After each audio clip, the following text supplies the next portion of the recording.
Alright, story time.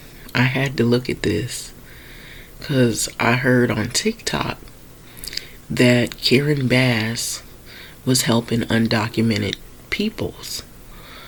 People who came over here to America without citizenship. And they've been over here and they haven't looked for other ways to become citizens, and they remained over here. So they got caught up in these ICE raids. And I've been seeing in my neighborhood a lot of ICE. And so I'm in the city of Inglewood. So I'm not ashamed to say we have a Home Depot close to SoFi Stadium, and a lot of times I see the ICE trucks over there. I see ICE trucks over on Prairie and Century. I see them all in the neighborhood over here. So, story time. So, I'm looking on TikTok, I think it was yesterday, and then I saw this man who was complaining about his tenants, and he said that he had Spanish tenants, he had white tenants, and he had a black woman, I guess I'm assuming, who's on Section 8. And he said most of the problems that he has is with the tenants that are black, right? But then I went and listened to his video again, and I listened to his accent. He's black himself, but he had an accent. So right away, straight off the gate, I knew there was some animosity and some bias already, because little do people realize that you see a lot of the ICE raids going on right now. And I'm not saying that I condone the treatment and hurting people and killing people and throwing them in the ocean. And, I've been seeing a lot of videos coming up saying that some of the people are being killed or they being sent to Alligator Island in Florida. And now I'm hearing Donald Trump, he wants to open up Alcatraz and put people in it. But I also realize that Americans are also at trouble, because more recently a lot of people been losing jobs. And he just recently, he had scouters to approve him to gut Department of Education. So I'm looking at all of this in real time. But I also noticed that this man that I was telling you about, he said he had all this trouble with black people. He's black himself, but he doesn't think he's black. And I'm going to tell you why. So I'm a resident, I used to live in LA, and I had this apartment. I stayed on the second level. And at the time, I had Section 8. I don't have it now, but I had it. And what shocked me about the way this man said this is that it brought me back to a nightmare that I had to relive by listening to him talking, because I felt he was more the problem than the lady with the Section 8, because he has a lot of prejudice and bias. So I want to say this. I don't know if it's everyone from this group, but I have encountered some not good experiences with people from Belize. So there was a family, they lived underneath, and all they did was have loud parties, and they were rude, they were very inconsiderate, they had a lot of prejudice against black people, even though they were black themselves, you could see. So this man, he took it upon himself to be real rude. He had a wife, he had, I think, 3 kids, 2 sons, and he had a daughter. And so the kids, they would, stay to themselves. They wouldn't bother anybody unless he told them to do something. So I guess he had this macho attitude. So he'd always have these men down there, and they would be on the porch, and then they would be, look to be like they were minding their business, but they would talk about women. Because every time women would come up on the porch to go into their apartment, they always had something to say, and they'd be laughing. So they were real rude. So I had lived there, I think, almost a decade where I stayed. And the lady that I was renting from, she was Filipino. So she didn't want to give me my security deposit back, even though we left the apartment like it was when we first had moved in. So the people that lived next to me, they were college students at USC, and one of the girls had kind of let me know, beware of the management, because when those girls left, they left the apartment spotless, but she said it took them 6 months to get their security deposit back, and the lady didn't want to give it back. She never gave me mine back, and I had went to court, small claims court, to try to get it back, and she had a list of people that had complaints against her. But I would try to contact her and let her know about some of the things that were going on in the building. I tried not to talk to her too much because, you know, the landlords out here are slumlords in LA. So this man, this family, they were police, and they lived under, and they would start all kind of trouble. You know, you'd hear fighting, you'd hear a lot of these drug-fueled parties going on. And the man, he would go to Mexico to get work. So that let me know he must have didn't have any citizenship. So he would tell the Hispanic family that lived next door, they didn't like black people either, but they looked more like Mexican.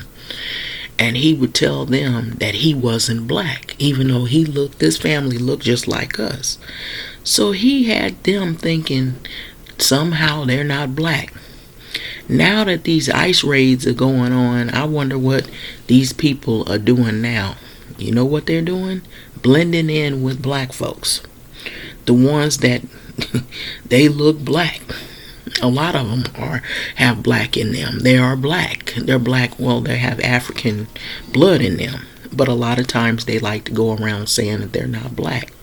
So I saw a lot of videos, people complaining about Karen Bass was helping undocumented people.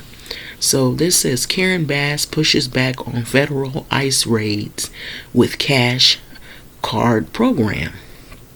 So the new initiative provides cash cards, and it is valued at a couple $100. So that's not a lot of money, but I think it upsets the black community because let me tell you why.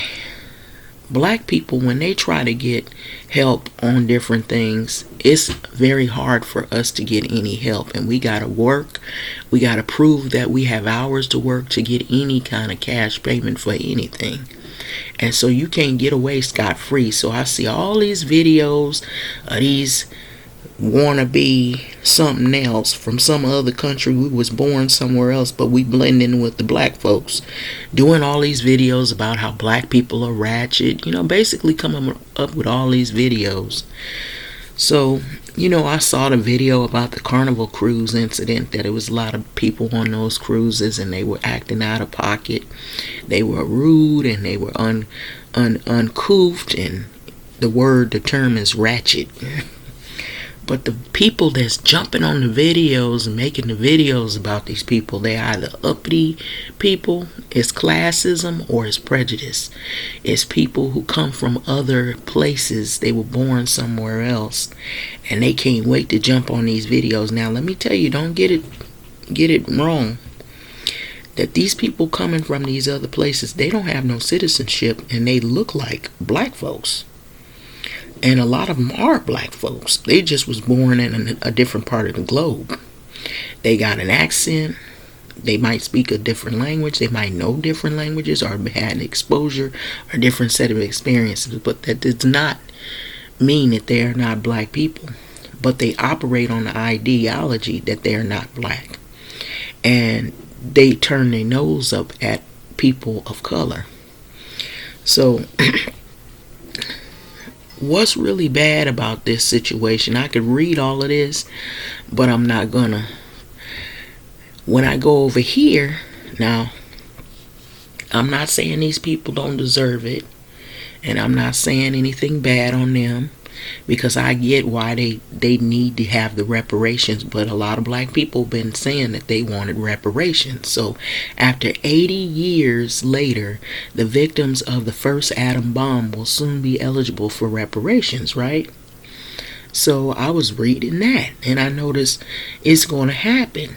But when I read the article, the article shows a lot of those people that was really afflicted by all of this had died, but some of the health issues have passed on to their children and their children's children, like cancer, because they still live in the area, they're drinking the water, and they were heavily impacted by the nuclear fallout of the atom bomb. So it's a history behind all of this. So I was reading about that yesterday, and I was looking and I was thinking about all this stuff with reparations with blacks, and then it made me remember that there was also a situation where the black people who were the original survivors of the Tulsa Oklahoma massacre, riot, or whatever that took place, where all those black people lost their homes, they lost their businesses, and they went to try to get reparations for the damage that had been done, but they wouldn't give it to them. These people looked like they were like in their 80s and 90s, almost near death.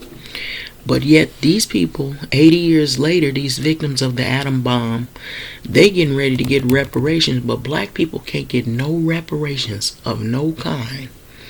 So it's talking about the blinding light that flashed above New Mexico Jornada del Muerto desert. This was around like 5:30 in the morning, July 16, 1994.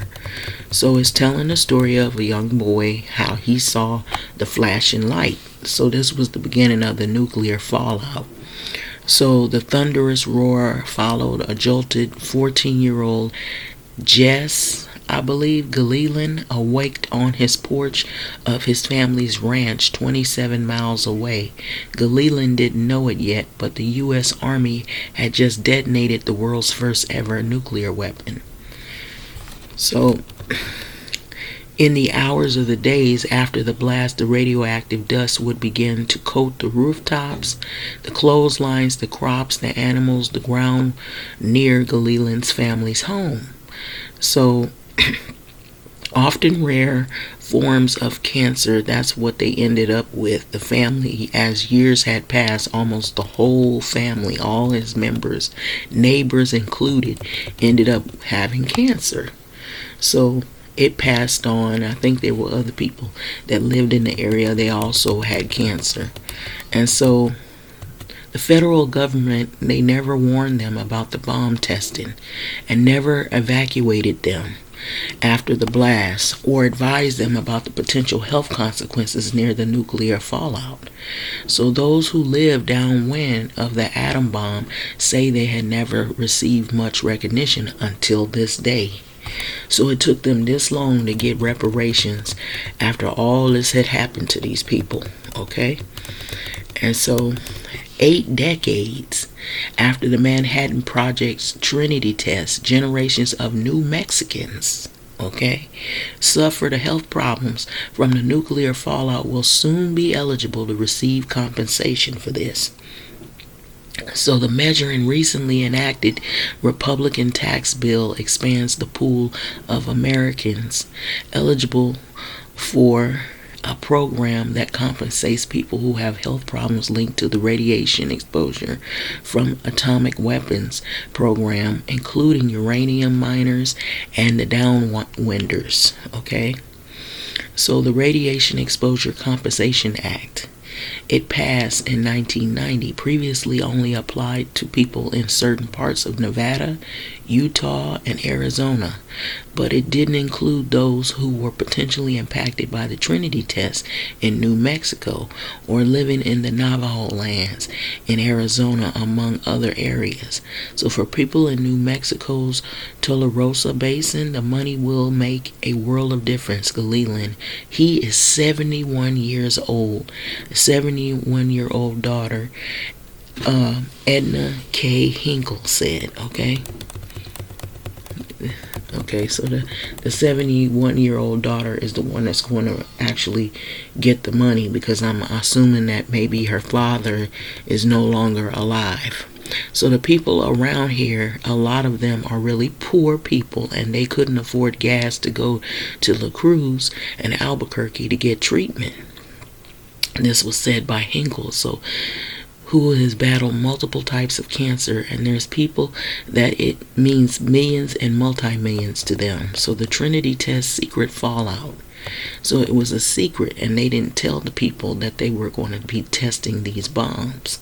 And so all of the plumes of the bombs, when they detonate the bombs, all of that goes miles and miles away, and it gets into the ground, it gets into the soil, it gets into the crops, gets on the homes, the cars, in the water, and it just basically spreads everywhere.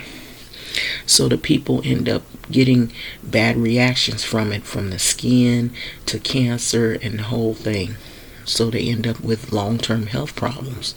So it passes on to generation. So this is why these people are getting compensated. So it reminded me of black people who've gone through all of their atrocities for generations and generations, and we've never gotten compensated.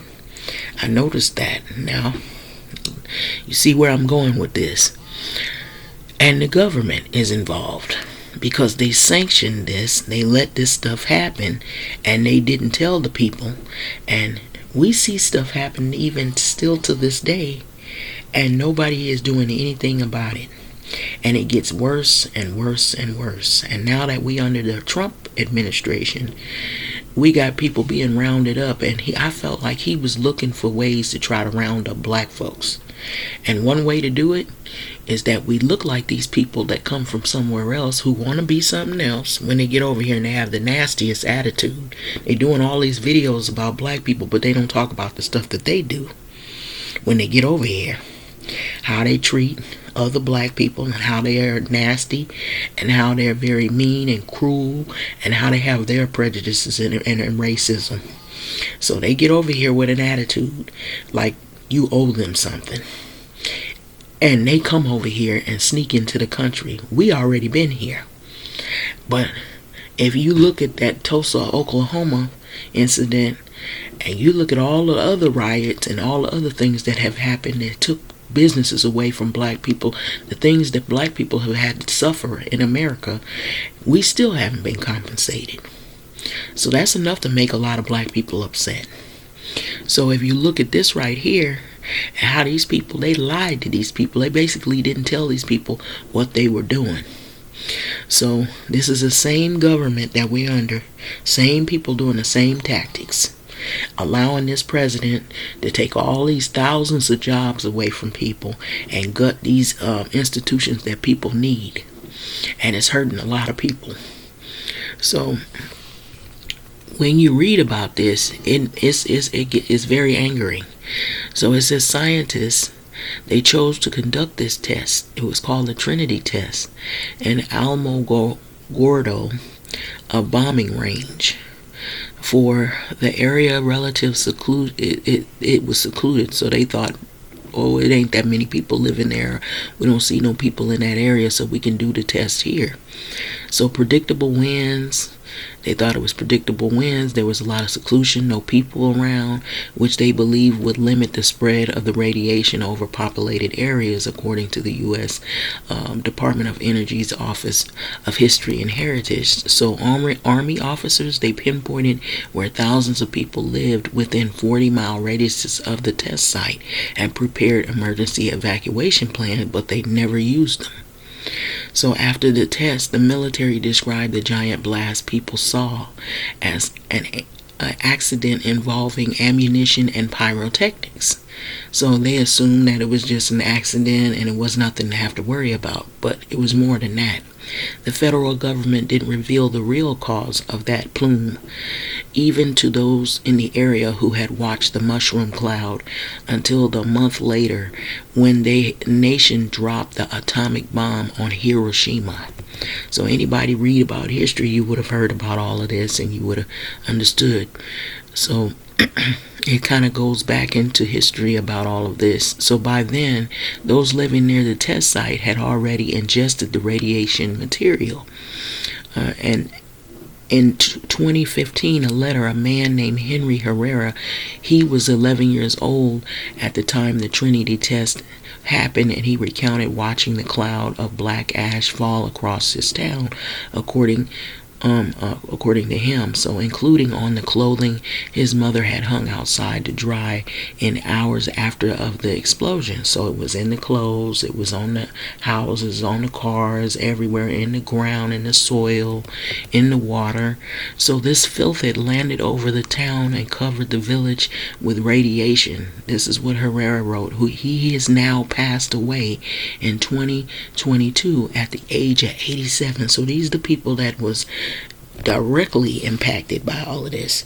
A lot of them are either almost dead, or they passed. Their kids are the one that are going to get these reparations, or their grandkids, because they still live in the area and they're still drinking the water, and they're real poor and they live in those areas.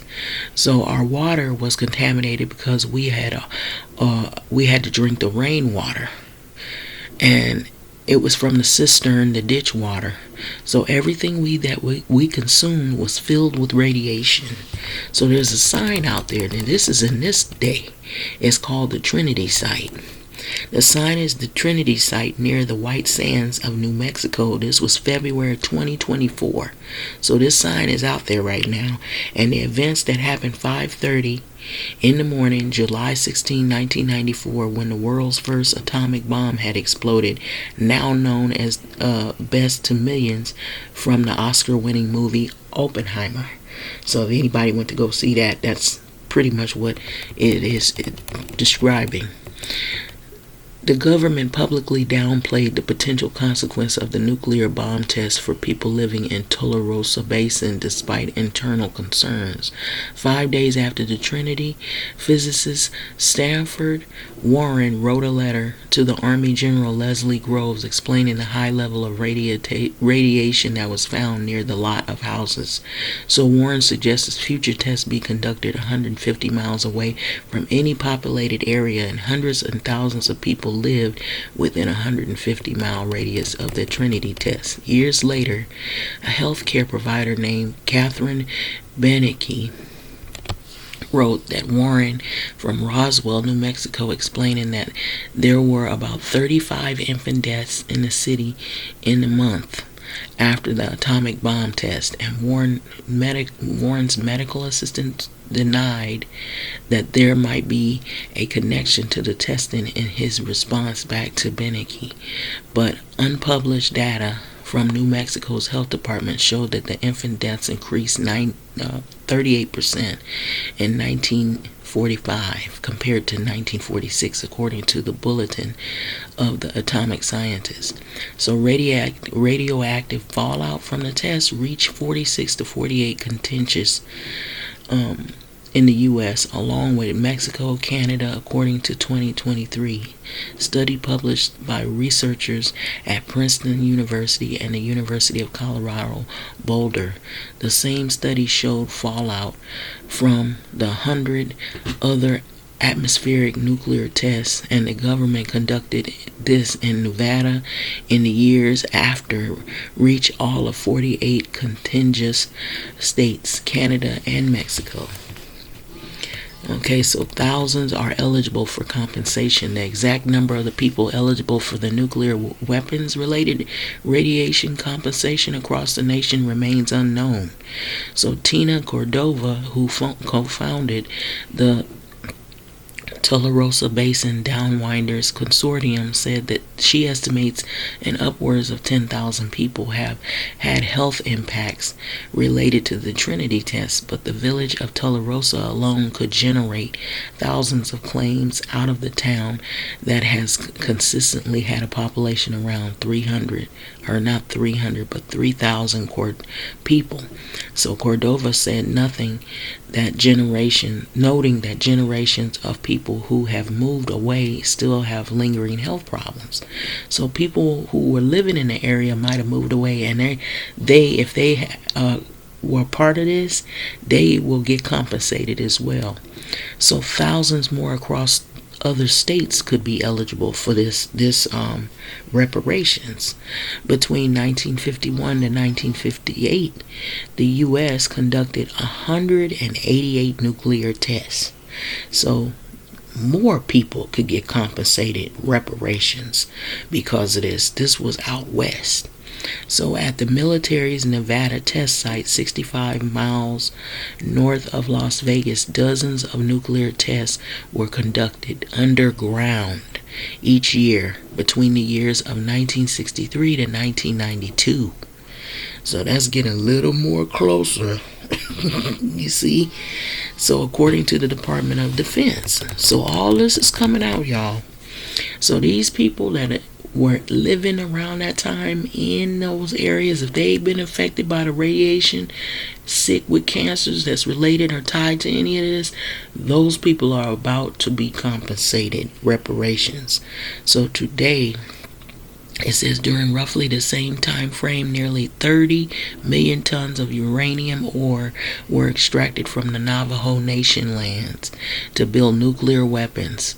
An estimated 4,000 Navajo labored in more than 1,000 mines. Navajo Nation President Bu Naren said this. Others lived in close proximity. So those people, the miners, are going to get compensated in the miner families.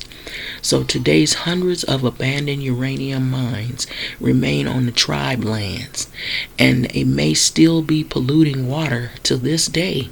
Sources are saying exposing residents that are living there currently, anywhere in that area, harmful radiation, according to the Environment Protection Agency. So Nugent called the expansion of the Radiation Exposure Compensation Act, that's what it's called, victory for the Navajo. So those might be reservation land, tribal lands, or something like that. Much like Trinity Downwinders, those living in the tribe lands were for decades not eligible for compensation. But the original act only included people in specific counties across the Arizona, Nevada, Utah, who were present when the atomic bomb test took place and who developed specific types of cancers. So there's an expansion of this that has been passed. And the Republican tax bill extends benefits now to include all the downwinders in Utah, New Mexico, Idaho. So this is just recent. So the more and more living in Nevada, Arizona, Missouri, Tennessee, Kentucky, Alaska as well. So uranium miners in Colorado, New Mexico, Arizona, Wyoming, South Dakota, Washington, Utah, Idaho, North Dakota, Oregon, and Texas will all also be covered. I want y'all to hear this. Bernice Gutierrez, a downwinder who was born in Carrizozo, New Mexico, 8 days before the Trinity test, believes money from the program could be an economic boom. You hear that? For the communities that have long suffered the radiation-related health impacts. But she and other downwinders have said that there is still more work to be done. So the RECA reauthorization leaves out people in some parts of Nevada, Arizona, Montana, Colorado, Guam, Ohio, Pennsylvania, and Washington State. So when she said there's still more work to be done, that sounds like they want more people to be compensated that lived in that area, and those people are going to get money. So the extension is also set to expire in 2 years, leaving concern that some won't be able to apply in time. So you got to apply for the compensation. This is what Gutierrez has said. Can you imagine 80 years worth of illness and death in New Mexico? And we have had a 2-year time frame in which to gather all these applications. Gutierrez, who has more than 40 family members who have experienced what they believe to be radiation-related sicknesses. It just doesn't end for us. That's what she says. So downwinders are only eligible for compensation if they live in one of the affected areas when the tests were being conducted in 1945 to 1962. So otherwise, if an eligible person has already passed away, their family may be able to file the claim to receive up to $25,000. So the National Cancer Institute of 2020 said it found no evidence transgenerational health effects occurred as a result of the test. So the study also said that there remains a great uncertainty in the estimates of radiation doses and the number of cancer cases possibly attributed to this test. So this lady right here is Tina Cardoza, who poses in front of the entrance of the White Sands Missile Range, where the Trinity test site is located, on February 21, 2024. So you can see it right there. So Cordova and other downwinders believe the radiation from the blast muted their ancestors' DNA, mutated it, so making the children and the grandchildren more susceptible to cancers and other diseases. So they feel like it's generational, that it passes on, and that if anybody's to be compensated, if it isn't the people who were directly impacted, it's the people of the aftermath of all of it that should be able to get compensated. So that's what she's talking about. So 5 generations of Cordova family have had cancer dating back from 1955. So her 24-year-old niece was the latest to be diagnosed with this year. So 5 generations of Cordova family had cancer. This was dating back to 1955. So it just doesn't end for us. Cordova said, I always say that we bury somebody and someone else is diagnosed. So they feel they have a high probability of cancer because of all what has happened, and it's in their DNA, and it has caused them to have this effect health-wise. And that this is true, that has been true in the family forever. So one of her cousins was diagnosed with a rare brain tumor several decades ago and traveled around the country to find treatment, and he died in October of compounding health problems. 2 months later, Cordova said her brother was diagnosed with cancer. This is a legacy that we will carry forever. Our bodies bear the remnants of the Trinity bomb test. So this article, that's pretty much it. So these people that you see are going to get compensated for this. They have to apply. So a lot of these people, because of what happened, they, after 8 decades, 80 years, they now going to give them money. It took that long for them just to even get recognized to get reparations. Black people trying to get reparation, 40 acres and a mule, you know that wasn't going to happen. That has to do with land and property. And then all of the things that have happened all up until now, you know, withholding wealth, doing things to where people's applications get thrown out and they can't live in certain areas, building freeways over people's homes that already own homes, moving people out, raising rents, pricing out neighborhoods where you have this gentrification going on. You had people in Tulsa, Oklahoma, and if I look that up, you can find out what happened with these people. They didn't receive reparation.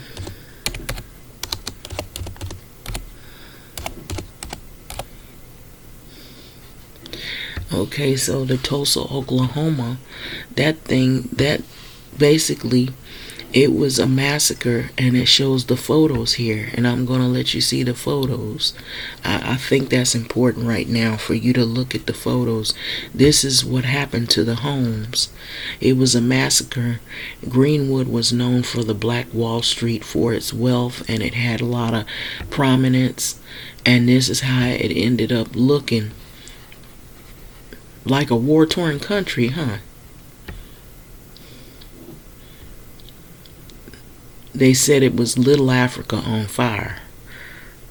They seen plumes of smoke, so I'm sure that whatever was burning, they burnt those people out of their homes. So it was a race massacre riot, an attack It took the people's property. It took the people's homes away. They had to leave. It looked like a war-torn country, doesn't it? Okay, so now let me flip back over here and I'll show you the bombing of the test site. I think it shows a still photo, so some of these photos are archived. They're some of the laboratories, and they got commercials. These are like in museums. They're part of like some of the things that were in the laboratories of the Trinity test site. And in between it you see commercials.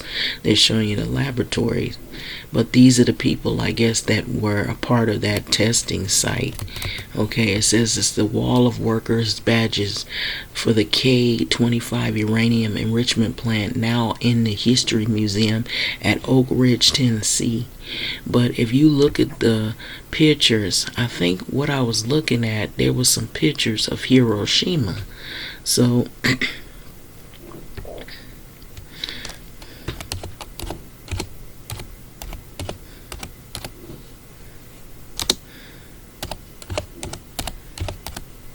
and I wanted you to see this so that you see the connection here of this. And it made me think of, now this is the bombing of Hiroshima, okay? This is what it was looking like. This was in 1945. It looked like it was cities in rubble. Okay, now let's go to the Tulsa race. Okay, these are the people. Look at that. This is Tulsa Massacre in 1921. That's how it looked before the night Tulsa burned. There are books on it and everything. Okay. You see the similarities? And then black people looking at this. Karen Bass pushes back on federal ICE raids with cash card program. It's a couple of hundred, but how much money is that these people are getting? And they came over here with no papers and they weren't documented. And then you see this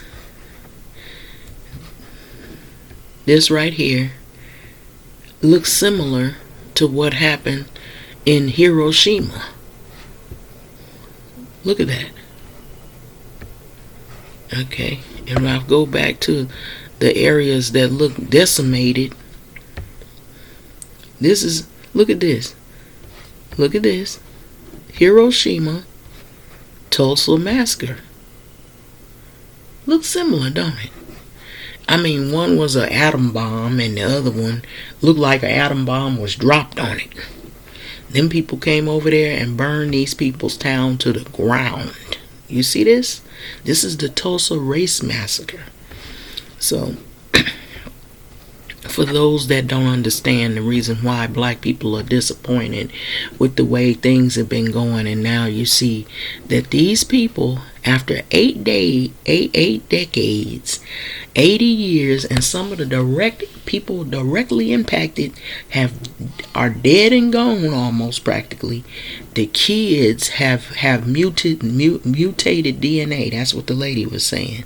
That they have a high probability of cancer, and they just now want to compensate these people for that Trinity testing site because of what the government hid from them. Now,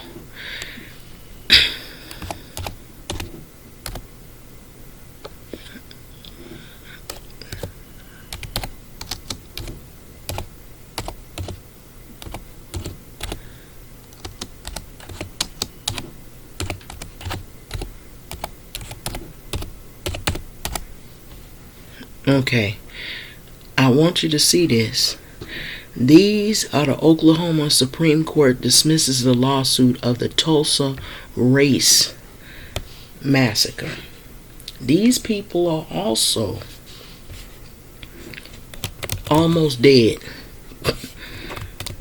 Oklahoma Supreme Court dismisses lawsuit of last Tulsa Race Massacre. Survivors seeking reparations. Look how old these people are. They were the survivors of this right here. Okay? and they couldn't get no reparations. This is in the year of 2024. So Oklahoma City Supreme Court Wednesday dismissed a lawsuit by survivors of the 1921 Tulsa Massacre race riot, dampening the hope of advocates for racial justice. The city would make financial amends for one of the worst single acts of violence against black people in the U.S. history that left as many as 300 people dead, and once the thriving district is in smoldering ruins. And so this is what it was looking like when they burnt their town and cities to the ground. They burnt all of their properties, burnt all of their businesses. They killed people, and those people's bodies, they left mass graves of dead bodies there. This is what they did to these people, and these people went to try the survivors of this. These people are in wheelchairs. Are they already in a nursing home? Are they really old people, and they can't get compensated for what they went through? But 80 years, 8 decades, these people might see compensation after the first people who were impacted are already dead and gone. The kids are going to probably more than likely receive compensation. I want you to let that marinate in your mind for right now. And look at what's going on right now. You know who this is hurting. Dismantling all of the health benefits, the Medicare, taking away funding from the schools right now, all the schools in these districts. The Trump administration is withholding the funds. Who is this impacting? Mostly the black and brown communities are being heavily impacted by it. And then I also heard, and not even just heard, I read that he was withholding the funds. Anybody that's from anywhere that's undocumented cannot take their kids to the little schools. Like, a lot of times you see a lot of these mamas, they take their kids to the little child care. They're banned from the child care. They can't go to the child care places because they got to be a U.S. citizen to attend it. That's what I was hearing. Now, I don't know if this is circulated around enough, but I was reading something about that. Now, I don't know how it's going to affect these schools, but what I'm thinking it's going to do is going to drop their enrollment, and that's how these programs get funded, is by the enrollment of kids. So if the enrollment drops, then you ain't going to get that much funding, if you get any at all. So it's going to impact these communities. So all these people thinking that this stuff doesn't mean anything, it means a lot. So it says, going back to this Oklahoma thing, the 9-member court upheld a decision made by a district court judge in Tulsa last year. So this was in 2024. Okay, so the ruling of the plaintiff grievances about the destruction of the Greenwood district, although legitimate, now listen to that, although legitimate, did not fall within the scope of the state's public nuisance statute. Okay, plaintiffs do not point to any physical injury to property, Greenwood, rendering it uninhabitable, that could be resolved by way of injunction or other civil remedy, the court wrote in its decision. So today we hold that the relief is not possible under any set of facts that could be established consistent with the plaintiff's allegations. So that's what it is right there. Okay, so that's pretty much messages left Wednesday with the survivor's attorney, Demario Solomon Simmons, were not immediately returned. Okay, so that's the article. Pretty much, it was real short. So you see that these people and the woman sitting beside her, that these people are older people. This is what their place looked like when they came and burned it to the ground. See the same plume of smoke, don't you? Look at the bombing in Hiroshima. Look almost similar. Burned it all the way to the ground, and it had radiation. And what does smoke do? We had the fires in Altadena and all of those places in Pasadena, and then they say the people with the money in the Palisades, they might be able to build a little faster than the ones that don't have any money. And those people are still suffering. They got fire and ash in their water. How is that going to impact their bodies? And I noticed that Altadena had a lot of black residents. So this right here is Hiroshima. You see the impacts of this, okay? And then you see what happened when you're looking at the people getting upset. Karen Bass pushes back on federal ICE raids, okay? So she's supposed to be, I know she means well. She's, I believe, a really nice lady. But it's disappointing to see that all these other groups can get compensated, or they have a glimmer of hope for reparations, and black people, we can't get compensated on no level. Even when we have proof. This massacre that you see, this is Tulsa, Oklahoma right here. And then when you try to connect the dots and you try to look at all these other massacres, and these people, they either are getting compensated really late, but they at least are seeing some kind of glimmer of hope to some degree. And so that was a plume of smoke. This was really bad, of course. And I'm not saying that they don't deserve it. But what I'm saying is if you're going to compensate other people, and then you see black people going through what you see here, and they get this age and you still don't compensate them, we want to know why. Why would people do this? Here, we're American citizens here. We didn't sneak into the country like these other people are doing. And we know not everybody's here for the same reasons, and some people really were looking for something better. But black people have always been looking for better lives. And we're always treated like we don't count. And here these people, you see they had proof that they show evidence that they were survivors of something. And these people here, they might have a glimmer of hope. And the people after them, they are probably going to receive reparations more than likely. And here black people who survived all of this, they dismiss their case and won't give them a dime. That is very angering.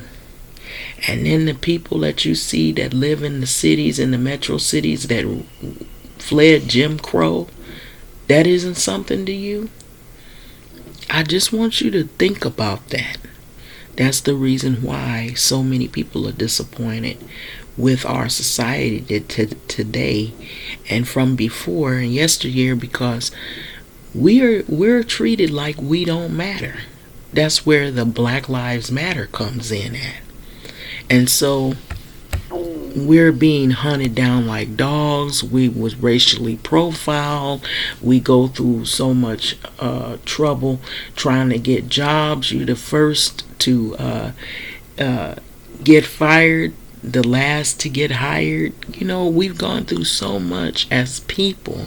And now you got these new people, now that they got these ICE raids, and some of these black people that are over here, they want to partake in what our struggle and hide under us, and they want to blend in. You know, these are people before all of this ICE raid, they went around saying they was something else, although they look like us. And now all of a sudden they black because they hiding from ICE. I just want to see where all these things are somehow tied together. So, but I'm seeing all these videos crop up about how black people did this and black people did that. They do that, but then you see these people getting compensated. They getting compensated for all of the tragedies that's happened to them. But the tragedies that happen to black people, you can't get nothing. These survivors, they denied them of their claim and their lawsuit to get any reparations whatsoever. And then when we talk about reparations for black people, you can forget that. So I just want you to see this lady right here, among the other people, are part of the survivors of that massacre. And they denied them, and they told them they can't get any money for what they had experienced in that Tulsa, Oklahoma massacre. This is what their home was reduced to, nothing but rubble.